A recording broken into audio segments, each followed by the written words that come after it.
यूफो को अभी देखा था, कैसे उस पर अलग अलग पुर्लिन लगे थे, एक के ऊपर एक अटैच्ड थे। मतलब वो स्टील के भी बना सकते हैं, हम वुडन के भी बना सकते हैं।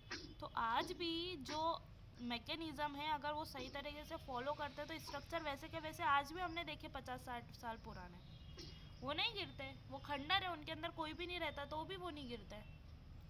तो ये सारी प्रॉब्लम्स रहती है। पढ़ते हैं आगे कंक्रीट ब्लॉक को। रॉ मटेरियल क्या होते हैं हमारे कंक्रीट ब्लॉक बनाने के? The material required for the production of concrete block are aggregate, cement and water. ठीक है, एग्रीगेट में हर प्रकार के आ गए, कोर्स भी आ गए, फाइन भी आ गए। इसका मतलब ये है कि सैंड भी आ गया है उसमें, और हमारा गिट्टी भी आ गई है। The aggregate of various type have been used with varying degree. Varying degree का मतलब क्या होता है कि वही उनका साइज छोटा बड़ा किस प्रकार का है उस हिसाब से हम उनको एग्रीगेट को यूज़ करते हैं। जैसे हम इसमें सैंड सीमेंट एग्रीगेट लेते हैं तो सैंड और सीमेंट सैंड और एग्रीगेट दोनों को ही हम काय में काउंट कर रहे हैं, हमारे एग्रीगेट में। अलग अलग ग्रेड बोल रहे हैं, मतलब कुछ छोटा होगा कुछ बड़ा होगा, है ना, of success. And they include crushed stone. मतलब क्रश्ड स्टोन कैसे इंक्लूड कर रहे हैं हम? पत्थरों को या चट्टानों को यूज़ कर रहे हैं, ग्रेवल गिट्टियों को यूज़ कर रहे हैं, वॉल्केनिक सिंडर मतलब जो वॉल्केनो से फट करके जो बारीक बारीक रेती के अंश निकलते वो हम यूज़ कर रहे हैं, फॉर्म्ड स्लैग मतलब जो हमारे वॉल्केनो में से भी एक स्लैग टाइप का एक मटेरियल निकल रहा है वो, और फर्नेस क्लिंकर मतलब जो हमारे भट्टों में से भट्टों के जलने के कारण से जो हमारे क्लिंकर मतलब थोड़े बड़े जो पार्ट निकल रहे हैं हम उनको भी यूज़ कर सकते हैं। मतलब इतने सारी चीज़ों को हम यूज़ करके हमारा कंक्रीट ब्लॉक का निर्माण कर सकते हैं। The aggregate are selected by considering the weight. Aggregate को हम कैसे सिलेक्ट करते हैं? उनके वेट, उनके टेक्सचर और उनके कंपोजिशन के आधार पर हम उनको डिज़ाइन करते हैं। The strength, texture and economy of concrete block depend upon the careful grade of aggregate. जो स्ट्रेंथ मिल रही है, जो हमको ताकत मिल रही है, जो टेक्सचर मतलब जो फील या जो उसका भारी आवरण मिल रहा है किसका? हमारे कंक्रीट ब्लॉक का। और जो किफ़ायतीपन या कितना सस्ता पड़ रहा है या कितना महंगा पड़ रहा है, ये तीनों चीज़ काय पे डिपेंड करेगी? हमारे कंक्रीट ब्लॉक की ग्रेडिंग पे। किसकी ग्रेडिंग पे? हमारे गिट्टियों की ग्रेडिंग पे। मतलब आप छोटा गिट्टी यूज़ कर रहे हो, बड़ा गिट्टी, कितने ग्रेड का आप गिट्टी यूज़ कर रहे हो, अच्छे प्रकार का गिट्टी यूज़ कर रहे हो तो अच्छी स्ट्रेंथ मिलेगी, अच्छा टेक्सचर मिलेगा, मगर महंगा पड़ेगा। आप ग्रेड में थोड़ी सी कमी कर दे रहे हो तो आपको स्ट्रेंथ थोड़ी सी नॉर्मल मिलेगी, टेक्सचर ओके रहेगा, मगर वो सस्ता पड़ेगा। तो ये सारी चीज़ें सस्ता महंगा और टेक्सचर और स्ट्रेंथ हमारी किस पे डिपेंड करती है कि आपने एग्रीगेट किस ग्रेड का चुना है। ठीक है, if locally available aggregate is suitable, अगर हमारे पास लोकली मतलब हमारी नॉर्मल आसपास या थोड़ी ज़्यादा दूरी पे हमारा एग्रीगेट मतलब इजीली हमको मिल जा रहा है तो वो कैसा पड़ेगा? हमको इकोनॉमी पड़ेगा, किफ़ायती पड़ेगा। क्यों पड़ेगा? अगर दूर होगा तो क्या उसमें क्यों किफ़ायती नहीं पड़ेगा, क्यों महंगा पड़ेगा? दूर होगा तो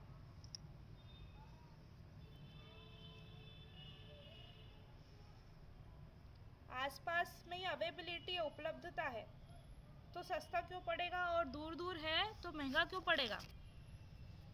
मैडम ट्रांसपोर्टेशन का पैसा लगेगा ना, इसलिए उसमें ट्रांसपोर्टेशन कॉस्ट ऐड हो जाएगी तो उसकी इकोनॉमी बढ़ जाएगी। ठीक है, the cement is used is ordinary Portland cement. हम कौन सी सीमेंट को इसमें यूज़ कर रहे हैं?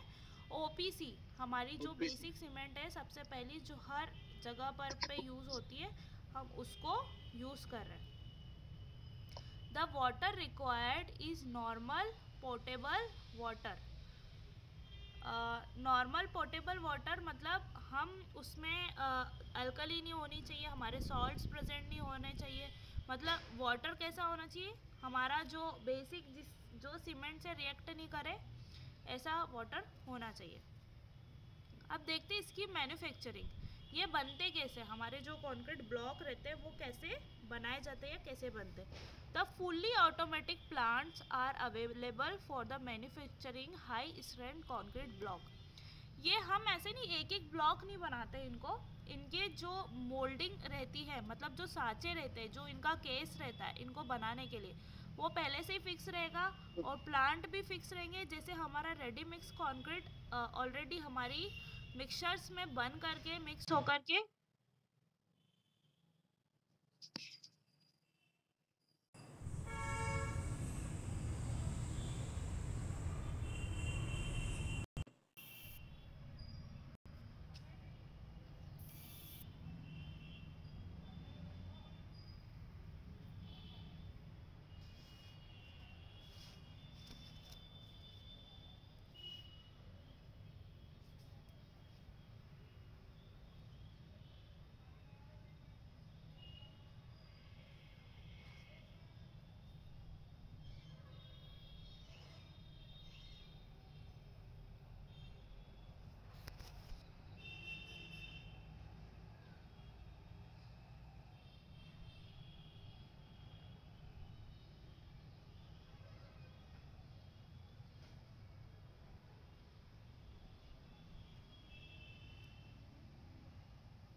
संजय सबको बोलो फटाफट से ज्वाइन कर ले।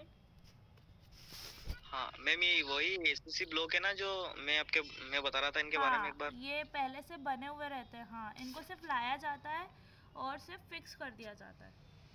बहुत ज़्यादा ये अच्छे और बेटर रिजल्ट देते हैं और इनकी लाइफ स्पान भी अच्छा चलता है ब्रिक की तुलना में। और दूसरी चीज़, हमको इस पे प्लास्टर थोड़ा कम करना पड़ता है, इनको पड़ेंगे। और बहुत अच्छी चीज़ है ये आजकल बहुत वाइडली यूज़ हो रहा है, मतलब सब जगह। अगर ब्रिक की जगह से हमको जल्दी कंस्ट्रक्शन चाहिए और फटाफट से क्यूरिंग की भी ज़रूरत नहीं पड़ती इनमें जल्दी, और इनकी सरफेस भी प्लेन रहती है तो इनको ज़्यादा हमको फिनिशिंग भी नहीं करनी पड़ती इनकी। मतलब जैसे हम ब्रिक के ऊपर प्लास्टर करते हैं, फिर पॉइंटिंग करते हैं, मतलब मोटा माल करो फिर पतला माल करो फिर उसको लेवल करो, तो इन सब की ज़रूरत इसमें नहीं होती है। अभी इसके बहुत सारे एडवांटेज है वो पढ़ेंगे, बस इसमें क्या थोड़ा सा ये कॉस्टली पड़ता है, मगर देखा जाए अगर हमको हमारा पर्पस ये पूरा कर रहे हैं तो वो कॉस्ट हमको मतलब हो जाती है, पूरी पड़ जाती है। मैं उस टाइम पे मैं इन्हीं एसएससी ब्लॉक की बात कर रहा था आपसे। हाँ, मगर हम इनको हर जगह कैसे यूज़ करेगा, हर केडार का व्यक्ति थोड़ी ना यूज़ कर पाएगा इनको। जैसे ये अगर गवर्नमेंट हमारे स्ट्रक्चर है तो उसमें यूज़ कर लो भले, क्यों यूज़ कर लो, क्योंकि उसका पैसा तो गवर्नमेंट ही देती है। हम बनाते किफ़ायती स्ट्रक्चर, तो उसके हिसाब में अगर ये 10-15 रुपए का ब्लॉक पड़ता है अपना, तो ईंट तो हमारी सस्ती पड़ रही ना, 5-7 रुपए की पड़ रही है ईंट तो एक ईंट का मतलब ऑलमोस्ट डेढ़ा, समझ लो डेढ़ा भाव लगता है इसमें। तो अपना कंस्ट्रक्शन कॉस्ट अगर जितनी भी आती है वो डेढ़ ही हो जाती है पूरी, मतलब बिल्डिंग की।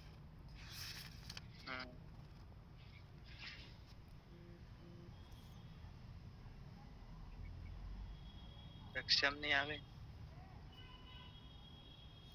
सिर्फ पवन मेरा गया है, ठीक है पढ़ते हैं।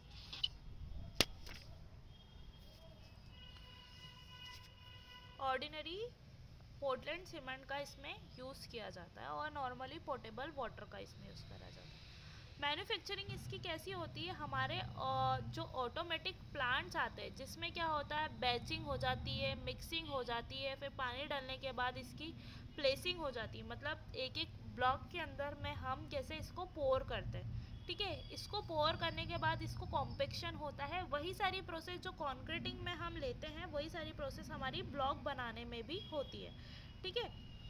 मगर इसकी स्ट्रेंथ बहुत ज़्यादा हाई मिलती है हमको, अच्छी स्ट्रेंथ के ये ब्लॉक्स मिलते हैं, ठीक है। कंक्रीट के हिसाब की हमको इसकी स्ट्रेंथ मिलती है। This automatic machine produce superior quality of concrete block. ये जो ऑटोमेटिक मशीन रहती है ये अच्छे और सुपीरियर क्वालिटी के हमारे कंक्रीट ब्लॉक को बनाती है। But they involve large capital investment. मगर इनको बनाने में हमको ये सेटअप पूरा लगाना पड़ता है, और मतलब मशीनें खरीदो जो अपने हिसाब से मटेरियल ले ले, मतलब जैसे कितना रेशो उनका फिक्स करना है, तो मशीनों में फिक्स रहता है कि कितना हमको मटेरियल का वो मतलब जैसे मिक्स कर रही है और बेचिंग कर रही है, मतलब कितने रेशो में, जैसे 2:4 जो भी है, हमारा 8 के रेशो में ले रही है, जो भी रेशो में रहती है, तो मशीन में ये रेशो फिक्स रहता है कि कितना कितना हमको क्या क्या लेना है। मगर इन सब मशीनों का जैसे हम अगर प्लांट लगा रहे हैं तो इसमें एक थोड़ा सा बड़ा इन्वेस्टमेंट हमको लगता है, ठीक है। मशीनों को खरीदो, माल को मंगवाओ, और ये सारी चीज़ें हमको लगती है। The manually operated machine are also available. अगर मैनुअल हमको मशीन चाहिए, मैनुअल से मतलब है आधी मशीन्स और आधी हम, मतलब आधा हम मैनुअली उसमें अपने हिसाब से भी मशीन ले सकते हैं। मतलब मैनुअली ऑपरेटेड मतलब आधी तो मशीन ऑटोमेटिक मतलब पूरी तरह से ऑटोमेटिक। जैसे आप डिफरेंस समझते हो आपकी वॉशिंग मशीन में, जैसे एक फुल्ली ऑटोमेटिक रहती है और एक मैनुअली ऑटोमेटिक रहती है। मतलब उसमें पहले कपड़े डालो, उसके बाद में पानी और सर्फ भी डालो, फिर कपड़ों को निकालो, पानी को चेंज करो, फिर खंगालने या झकोलने के लिए फिर से कपड़े डालो। अब यहीं फुल्ली ऑटोमेटिक मशीन कैसी रहती है, एक बार आपने उसमें कपड़े डाल लिया, वो सर्फ भी ले लेगी, पानी भी ले लेगी, उसका गंदा पानी निकाल करके साफ या क्लीन पानी भी ले लेगी, और पूरे हमारे पास सूखे कपड़े दे देगी। और मैनुअली में क्या, धोने के बाद में हमको एक अलग कंपार्टमेंट में डाल करके क्या करना पड़ता है, कपड़ों को सुखोना पड़ता है। तो वहीं इसी प्रकार से फुल्ली ऑटोमेटिक मशीन क्या करती है कि ईंट भी ले लेगी, गिट्टी भी ले लेगी, सॉरी सैंड भी ले लेगी, गिट्टी भी ले लेगी, सीमेंट भी ले लेगी, पानी भी ले लेगी, ठीक है। तो ये सारी चीज़ों को मिक्स भी कर लेगी, प्लस इसको पोर भी कर देगी। और मैनुअली ऑपरेटेड मशीन में हमको हो सकता है अलग अलग टाइप से बेचिंग करनी पड़े, मसालों को मिलाना पड़े, फिर उसको मिक्स करना पड़े। मिक्सिंग के लिए मशीन अवेलेबल हो सकती है, ठीक है। मैनुअली मतलब आधा काम हमको खुद से करना पड़ेगा, फुल्ली ऑटोमेटिक मतलब पूरा काम मशीन कर लेगी। तो दो प्रकार से हमारी ऐसी मशीनों को हम डिफ्रेंशिएट कर सकते हैं जिसमें ये माल मिक्स होता है, ठीक है। The manually operated machine are also available, ये भी उपलब्ध होती है मार्केट में, and they can be install at the project site. जहाँ पर हमको प्रोजेक्ट की साइट है, जहाँ पर हम इन कॉन्क्रीट ब्लॉक को बनाएंगे, वहाँ पर हम इसको इंस्टॉल कर सकते हैं itself, which further reduce the transportation cost। हमको क्या करना है, अगर ट्रांसपोर्टेशन कॉस्ट कम करनी है मेन सिटी के अंदर में, हम इसको भी लगा सकते हैं, जिससे क्या होगा, हमको भेजने लाने का थोड़ा सा ट्रांसपोर्टेशन कॉस्ट से हम बच जाएंगे, ठीक है। From the place of production to the place of actual use. मतलब जैसे उदाहरण के लिए हमारा जो प्रोजेक्ट है वो बहुत बड़ा है, ठीक है, बहुत बड़ा, मतलब चलेगा 2-3 साल में, मतलब प्रोडक्शन भी हमको ज़्यादा लगेगा और इन ब्लॉक की ज़रूरत भी ज़्यादा होगी। तो हम लाना ले जाने की ट्रांसपोर्टेशन कॉस्ट से बचना चाहते हैं, तो जहाँ पर हम ये लगना है, मतलब जहाँ पर हमारी साइट है वहाँ पर भी हम इसका पूरा क्या प्रोडक्शन लगा सकते हैं। मतलब इस चीज़ से एक फ़ायदा होगा कि हमको लाने ले जाने के ब्लॉक का खर्चा बच जाएगा। तो इससे हम देखते हैं कि हमारी ट्रांसपोर्टेशन कॉस्ट बच जाती है अगर हमारा प्रोजेक्ट ज़्यादा है या हमारा कंक्रीट के ब्लॉक का प्रोडक्शन ज़्यादा है, डिमांड उनकी ज़्यादा है। अगर ज़रूरत ज़्यादा होगी तो हम क्या करेंगे, नियर बाय कंक्रीट के इन ब्लॉक को बनाने के लिए प्लांट लगा देंगे। नियर बाय मतलब आसपास हमारी साइड के, ठीक है। आगे देखते हैं, the process involve in manufacturing the concrete block. कौन कौन सी प्रोसेस से होकर के ये हमारे कंक्रीट ब्लॉक बनते हैं। सबसे पहले selection and proportion of ingredient. हम क्या करते हैं, हमारे जो इंग्रेडिएंट है, मतलब इसमें क्या क्या चीज़ें डल रही है, उनका सिलेक्शन करते हैं और उनका प्रपोर्शन फिक्स करते हैं, मतलब ग्रेड फिक्स करते हैं कि हमारे कंक्रीट का ग्रेड क्या है, ठीक है। तो सिलेक्शन कैसे करते हैं, the main criteria of selection of ingredient is desired strength of the block. मतलब हमको फिक्स करना है कि हमारे ब्लॉक की स्ट्रेंथ कितनी होगी या कितनी स्ट्रेंथ का हमको ब्लॉक चाहिए। कहाँ गया सक्षम? यही पे मैडम। हाँ, तो अलग अलग ग्रेड से मतलब ये अलग अलग ग्रेड के हमको ब्लॉक बने हुए मिलेंगे, है ना। तो अलग अलग ग्रेडिंग में हम इनको अपने प्रोपोर्शन को मिक्स करेंगे तो हमको अलग अलग ग्रेड का कंक्रीट मिलेगा, मतलब अलग अलग स्ट्रेंथ का हमको ब्लॉक मिल जाएगा। इससे आसानी क्या रहेगी, जिसको जितनी स्ट्रेंथ के ब्लॉक चाहिए होंगे उतने ही इसके प्राइस में डिफरेंस आता जाएगा, है ना। तो the main criteria for selection of ingredient is desired strength. जितनी ताकत हमको ब्लॉक चाहिए, मतलब जितनी स्ट्रेंथ का हमको ब्लॉक चाहिए, उसके आधार पर हम इनके मटेरियल का चुनाव करते हैं। The greater the proportion of coarse aggregate, the greater will be the strength of quantity of cement used. अच्छे प्रपोर्शन का हमको कोर्स एग्रीगेट यूज़ करते हैं, मगर अगर हम ज़्यादा किसका यूज़ करते हैं, कोर्स एग्रीगेट का, ठीक है। मतलब अगर मोटी गिट्टी का चुनाव हम ज़्यादा करते हैं तो उतना ही ज़्यादा हमको स्ट्रेंथ का अच्छी क्वालिटी का सीमेंट यूज़ करना पड़ेगा। आ रही बात समझ में? हाँ मैम। मतलब अगर ज़्यादा अमाउंट में हम कोर्स एग्रीगेट को चूज़ कर रहे हैं तो उसी ज़्यादा अच्छी क्वांटिटी का हमको सीमेंट यूज़ करना पड़ेगा। जिस हिसाब से क्या होता है, मोटे जो हमारे गिट्टी रहती है उनको जोड़े रखने के लिए, मतलब वो भारी है और भारी चीज़ को जोड़ने के लिए हमको ज़्यादा बाइंडिंग मटेरियल का ज़रूरत पड़ता है ना। छोटी चीज़ को जोड़ना है तो उसकी जितनी सरफेस एरिया है, मतलब जितना बड़ा उसका सरफेस एरिया है उतने पे सीमेंट लपटा जाती है और उतनी कम सीमेंट लगती है उनको जोड़ने के लिए। और अगर जो हमारा गिट्टी या फिर जो भी हमारा एग्रीगेट बड़े एरिया का है, मतलब बड़ा है, कोर्स है, तो उतना ही ज़्यादा हमको सीमेंट का यूज़ आएगा। क्यों? क्योंकि उनकी पूरी सरफेस पे क्या स्प्रेड होता है, हमारा बाइंडिंग मटेरियल, मतलब सीमेंट स्प्रेड होता है, ठीक है। आई बात समझ में? मतलब हमारा सबसे पहला प्रोसेस क्या होता है कि हमारे इंग्रेडिएंट, मतलब हमारे मटेरियल का सिलेक्शन करना और उनका प्रोपोर्शन फिक्स करना, मतलब कितनी कितनी मात्रा में हमको इनको डालना है। दूसरी प्रोसेस होती है हमारी मिक्सिंग ऑफ इंग्रेडिएंट, मतलब हमारे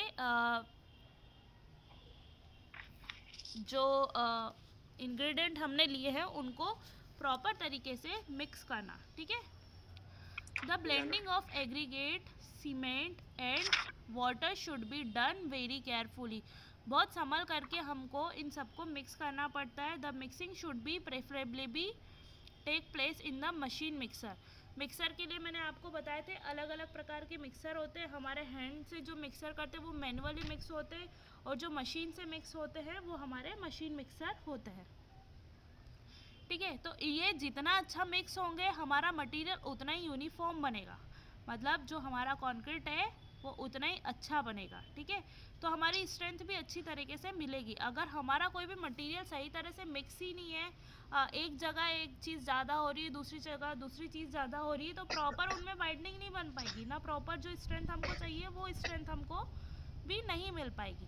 तो इस हिसाब से देखते हैं कि मिक्सिंग एक बहुत इम्पॉर्टेंट प्रोसेस होती है हमारे कंक्रीट बनाने में। ब्लेंडिंग मतलब उनको सूखा मिक्स करना, या फिर अच्छी तरीके से पहले सूखा ही हमको मटेरियल को मिक्स करना होता है। फिर सीमेंट एंड वाटर का रेशो इसमें बहुत ज़रूरी होता है कि कितना हम पानी मिला रहे हैं उसमें। जैसे कि हम जब कंक्रीट पढ़ रहे थे तब हमने देखा the mixing should be preferably takes place in the mechanical mixer. मतलब मैकेनिकल मिक्सर जो हमारे मशीन से हमारे चले वो वाले मिक्सर्स हम यूज़ करते हैं। फॉर हैंड मिक्सिंग, अगर हाथ से हम मिक्स कर रहे हैं तो एक्सट्रीम केयर, मतलब और एक्स्ट्रा केयर हमको लेनी पड़ती है, ठीक है। Extreme care should be taken to see that cement and aggregate are first mixed throughout in dry state and then water is added gradually. अगर हम हाथ से मिक्स कर रहे हैं या हैंड मिक्सिंग को एडॉप्ट कर रहे हैं तो हमको ये बात बहुत ध्यान से रखनी पड़ेगी कि हमको पहले सूखा ही हमारे मटेरियल को मिक्स करना पड़ेगा, उसके बाद में धीरे धीरे हमको क्या करना पड़ेगा, पानी को ऐड करना पड़ेगा, मतलब हमको वाटर को ऐड करना पड़ेगा। ठीक है, मिक्स करने के बाद हम क्या करते हैं, कंक्रीट को पोर करते हैं। ठीक है, हमारे सांचों में हम उसको पोर करेंगे। ठीक है, मिक्सिंग देन वाइब्रेशन। पोर करने के बाद हम प्लेसिंग करेंगे कि जिसमें हमको कंक्रीट प्लेस करना है, और फिर हम वाइब्रेशन उसमें प्रोवाइड करेंगे। ठीक है, the blending of aggregate the mixed concrete material is feed into the mould box. हमारे जो डब्बे होंगे, जो सांचे होंगे, जिससे हमारे क्या बनेंगे, कंक्रीट के ब्लॉक बनेंगे, हम उसमें क्या करेंगे, कंक्रीट के मिक्स को पोर करेंगे। ठीक है, भरेंगे और टॉप लेवल तक। ठीक है, and it is ensured that the box is evenly field. मतलब ऐसा नहीं हो कि हम अगर मटेरियल को भरते तो कितनी बार ऐसा होता है कि बारीक माल उसमें भर जाता है।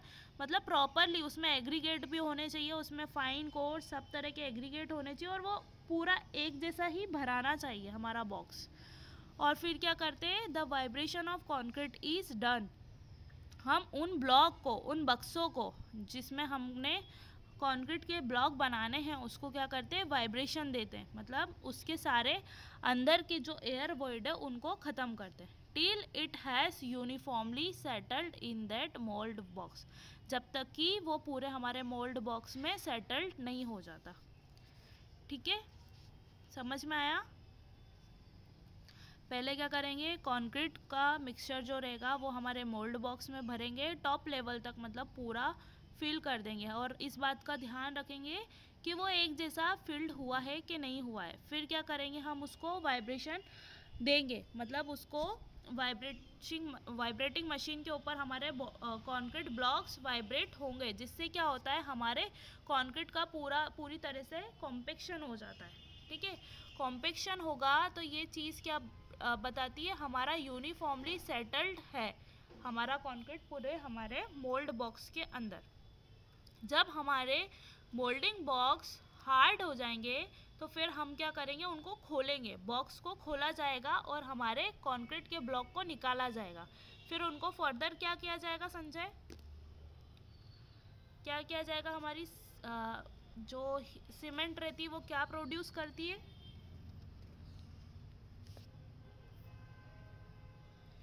सीमेंट रहती है वो क्या प्रोड्यूस करती है सक्षम? मैडम हीट प्रोड्यूस करती है। हीट प्रोड्यूस करती है, तो उसके लिए हम क्या करते हैं, कंक्रीट को क्यूरिंग करते हैं, क्यूरिंग। हाँ, क्यूरिंग करते हैं मैडम, क्यूरिंग। क्यूरिंग करते हैं। तो अगला स्टेप हमारा होता है curing. The block is watered after about 1 day. ठीक है, एक दिन के बाद में हम ब्लॉक को क्या करते हैं, जो कास्ट हमारे ब्लॉक को, उसको कम से कम 7 डेज की क्यूरिंग पे छोड़ देते हैं, एंड प्रेफरेबली टिल 28 डेज। ठीक है, क्या बताया था मैंने, हमारा कंक्रीट 28 दिन तक अगर क्यूर्ड किया हुआ है तो वो अपनी अल्टीमेट या बहुत हद तक की पूरी स्ट्रेंथ को गेन कर लेता है। तो बोल रहे हैं the block is watered about 1 day of casting. मतलब हमने क्या करा, एक दिन के बाद में उनको काहे में रखा, वाटर्ड, एक जो भी टब बनाएंगे या जो भी उसमें पूल बनाएंगे जिसके अंदर हमारे सारे ब्लॉक्स रखे जाएंगे। ठीक है, it is continued for a minimum 7 days, कम से कम 7 दिन के लिए हम इसको रखेंगे, और प्रेफरेबली टिल 28 डेज। और हम मतलब क्या प्रेफर करते हैं कि ये 28 डेज तक हमारे कंक्रीट ब्लॉक वाटर में रखे रहे, मतलब क्यूरिंग के लिए। The longer the curing period, जितना ज़्यादा लॉन्गर हमारा क्यूरिंग पीरियड होगा, मतलब जितना ज़्यादा हम तरी के 28 दिन तक से ज़्यादा तक तरी करेंगे, उतने बेटर हमको क्या मिलेंगे, कंक्रीट के ब्लॉक्स। आई बात समझ में? मतलब जो हमारे कंक्रीट के ब्लॉक है प्रॉपर अगर तरी होते हैं 7 से लेके 14 दिन तक, तो उतने अच्छे या उतने बेटर हम उनको मानेंगे। ठीक है, आया ये समझ में? इसमें कोई डाउट? No madam. हाँ,